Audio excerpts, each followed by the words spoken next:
tous! Vous savez calculer les limites et les déterminer à partir de la représentation graphique des fonctions. Cependant, on n'a pas toujours accès à cette représentation graphique. C'est pourquoi nous allons apprendre dans cette vidéo à déterminer des limites à partir de l'expression des fonctions en fonction de x et ainsi pouvoir calculer des limites de somme, de quotient ou encore de multiplication de fonctions. Nous allons commencer par nous intéresser aux sommes de fonctions et à leurs limites. Pour cela, nous allons regarder donc la somme de deux fonctions avec un premier cas où une première fonction f de x aura pour limite quand x tendra vers a, où a peut représenter aussi bien un réel que plus ou moins l'infini, et on prendra cette limite égale à petit l, un réel. Donc par exemple 1, 2, 3. Et de même, notre seconde fonction g de x, quand x tendra vers a, aura pour limite L', un réel également. Ici, nous allons donc nous intéresser à la somme f de x plus g de x et regarder sa limite quand x tend vers petit a. C'est donc important de connaître la limite de f et de g quand x tend vers a à chaque fois.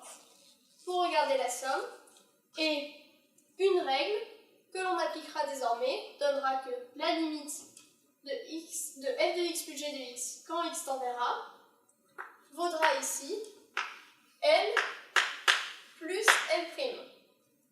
C'est-à-dire que quand f et g tendent vers des réels pour x qui tend vers a, la limite de la somme est égale à la somme des limites.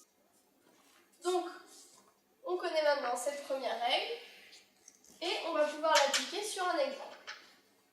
On va donc ici, par exemple, s'intéresser à des limites quand x tend vers 2 pour les fonctions f de x égale 2x plus 1 et g de x égale x plus 3. On va d'abord vérifier qu'on est bien avec les conditions. Limite de f de x quand x tend vers 2 égale 1 réel, et pareil pour g de x. La limite de f de x quand x tend vers 2, quelle est-elle ici? Notre fonction est définie par f de x égale 2x plus 1. Si on se souvient rapidement de la représentation graphique de 2x plus 1, c'est une droite, il n'y a pas de problème de définition. Donc la limite quand x tend vers 2, pour l'avoir, il suffit de calculer f de 2, c'est-à-dire 2 fois 2 plus 1, 4 plus 1, c'est-à-dire 5. Ensuite, on va calculer de la même façon la limite quand x tend vers 2 de g de x. Ici, g de x égale x plus 3. De la même façon, on n'a pas de problème de définition. Donc, il suffit de remplacer x par 2. 2 plus 3, 5 aussi.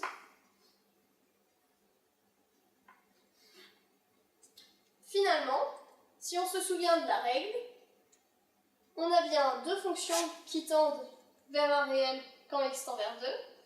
Ici, c'est une pure coïncidence que les deux limites valent 5. Donc, la limite quand x tend vers 2, on reprend donc quand x tend vers 2, de f de x plus g de x, f de x et g de x tendent toutes les deux vers un réel.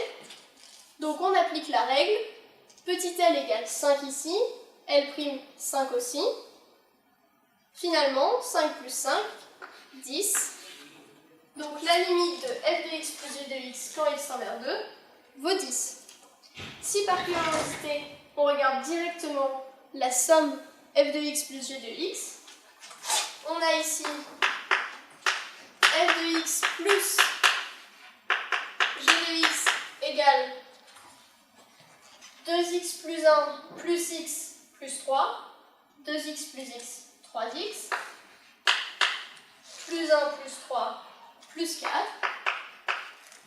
Et si on regarde cette limite donc de f de x plus g de x quand x tend vers 2, en remplaçant x par 2, 3 fois 2 égale 6, plus 4, 10.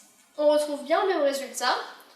Appliquer la règle nous a donc permis de déterminer la limite de f de x plus g de x.